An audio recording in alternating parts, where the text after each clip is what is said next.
Bonjour, on va encore évoquer un sujet grave. De toute façon, on ne lâchera pas l'affaire, même si on nous traite de complotistes, parce que c'est systématiquement le terme, l'anathème qui est utilisé vis-à-vis de toutes les personnes ou personnalités qui révèlent les aberrations, quand je dis aberrations, c'est gentil, de cette vaccination, dans laquelle une partie de la population, notamment occidentale, a été embarquée. Et vous avez des témoignages qui sont en train de sortir.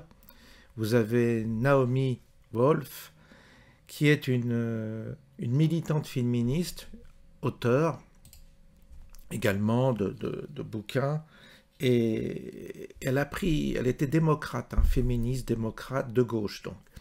Et puis, elle a mis le nez là-dedans, dans le scandale Pfizer.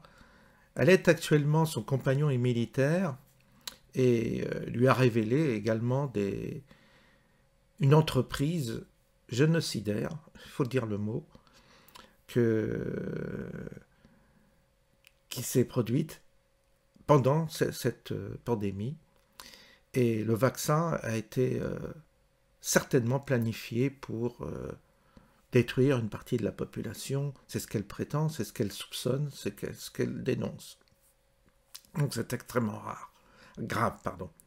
Je vous ai mis le lien de l'émission qui était sur Toxin, donc un entretien avec cette dame, et je vais vous en montrer un extrait, et ça va vous donner l'eau à la bouche pour aller voir, ça va vous mettre l'eau à la bouche pour aller voir en description le lien de toute cette interview qui a eu lieu sur la chaîne Toxin que vous connaissez tous, j'imagine. Peut-être que beaucoup d'entre vous ont vu cette émission. Alors moi, en préambule, je voudrais lire un témoignage que j'ai eu dernièrement suite à une vidéo qui traitait de la question du vaccin d'un militaire. Pourquoi je vous donne ce témoignage? Pas par voyeurisme, ni pour jouer sur le pathos, mais simplement parce qu'il y a eu un autre militaire qui a donné aussi le même témoignage. Je veux dire, il y a beaucoup de gens dans l'armée qui ont subi ça, et qui sont des gens qui sont près de leur physique. C'est des gens qui sont, en général, militaires, veut dire je prends soin de mon physique, je suis à l'écoute de mon corps, voilà. Et donc ces gens-là remarquent le dysfonctionnement, remarquent les problèmes, les analysent avec une certaine acuité, parce qu'ils sont justement à l'écoute de leur corps. Ils sont normalement, un militaire est entraîné, et donc sa nature, c'est d'être en forme, de faire du sport et d'être dans une dynamique corporelle évidemment vaillante. Et donc, quand vous avez témoignage d'un militaire, de 2, de 3, de plusieurs militaires, qui vous parlent de ces problèmes, et il faut en tenir compte évidemment, parce que ça révèle évidemment la supercherie dans laquelle beaucoup ont été malheureusement pris, cette supercherie du vaccin qui en fait ne protège même pas du Covid, c'est ça le comble. Alors je vous lis ce témoignage parce qu'il nous a tous touchés. Il y a eu beaucoup de gens qui ont répondu à ce monsieur qui s'appelle Bruno. On va l'encourager, on va lui dire de ne pas faire de bêtises, parce que dans la vie, vous savez, quelles que soient nos épreuves et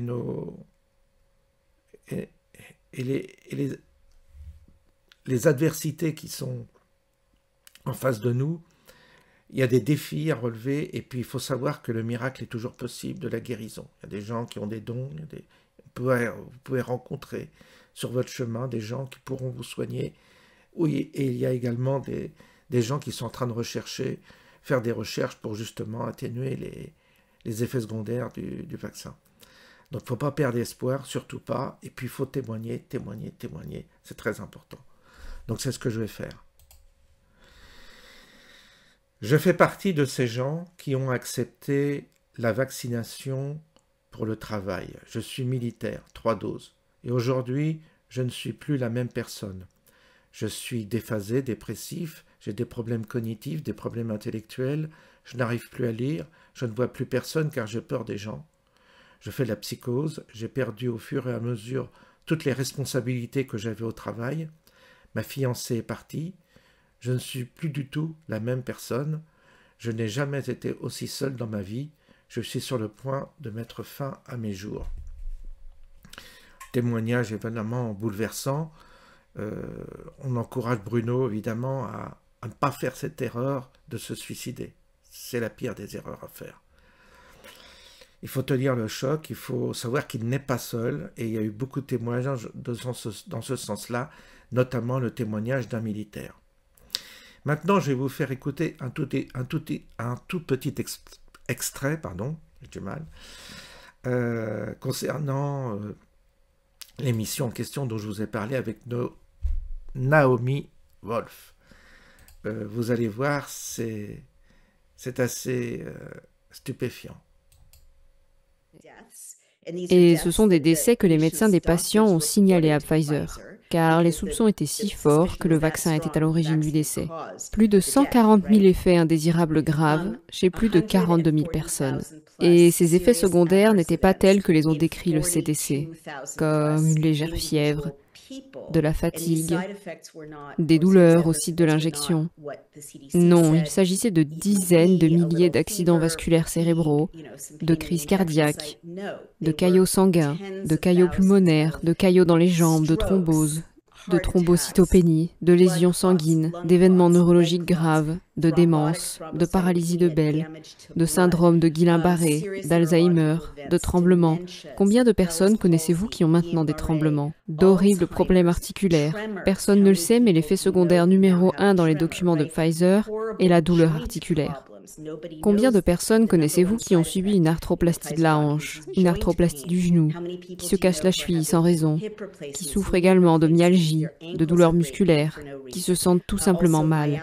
Leurs médecins ne peuvent pas dire pourquoi. C'est l'effet secondaire numéro 2. Le troisième effet secondaire est le Covid, car en l'espace d'un mois, Pfizer a appris que les vaccins n'étaient pas efficaces pour arrêter le Covid. Des lésions rénales, des lésions hépatiques, des lésions oculaires, d'horribles problèmes cutanés, des problèmes dévastateurs du système immunitaire. Tout cela vient de Pfizer. Et je parle de dommages à l'échelle industrielle. Maintenant, nous constatons une surmortalité, des niveaux dramatiques de surmortalité dans tout le monde occidental vacciné. Alors je pense que vous irez voir l'émission si vous ne l'avez pas vue.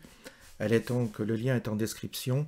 Et je vous recommande vraiment d'écouter cet entretien parce qu'il met un doigt sur un autre facteur, c'est la population qui a été visée. Il faut savoir que les émigrés n'étaient pas concernés par la vaccination. Et en Europe, on a vu beaucoup d'émigrés arriver auxquels on n'imposait pas la vaccination. Paradoxalement, on l'imposait à la population dite occidentale. Et elle le dit. Cette femme est juive et elle dit qu'elle fait le parallèle entre l'extermination des juifs et ce nouveau procédé qui concerne à exterminer une partie de la population mondiale. Une partie, pas toute la population visiblement. Et la population en question, c'est nous. Ce sont les Occidentaux, les Blancs, si on résume comme ça. Pourquoi il y a eu cette intention? Pourquoi il y a eu ce calcul machiavélique? Pourquoi en Israël, ils ont adopté très rapidement le vaccin? Et pourquoi en Israël, il y a certainement également des effets secondaires? Il y a eu des Israéliens qui se sont opposés à cette vaccination. Il y a eu des médecins qui ont un peu changé, leur Cohen avait changé son fusil d'épaule. N'empêche qu'ils ont joué là-dessus. Ils ont affaibli leur population, comme ça. C'est incompréhensible de la part d'institutions qui sont eux-mêmes occidentales de chercher à autodétruire leur propre, je dirais, leur propre ethnie. On ne comprend pas pourquoi la population occidentale a été visée prioritairement, parce qu'en Afrique, il n'y a pas eu de vaccination, en Inde, très peu, et sur d'autres, en Chine, pas du tout, ni en Russie. C'est vraiment notre population occidentale qui a été visée. Et ça, c'est très énigmatique. Elle pose la question, elle cherche une réponse. Après, c'est une question d'interprétation. Et je ne veux pas spéculer là-dessus, mais c'est un fait. Vous regarderez les statistiques, tout ça, c'est un fait. C'est la population blanche occidentale qui a été spécialement visée dans cette histoire. Pourquoi? Je n'en sais rien. D'autre part, il y a aussi un phénomène de stérilisation. C'est-à-dire qu'en réalité, elle décrit tous les phénomènes de stérilisation qui découlent de ce vaccin.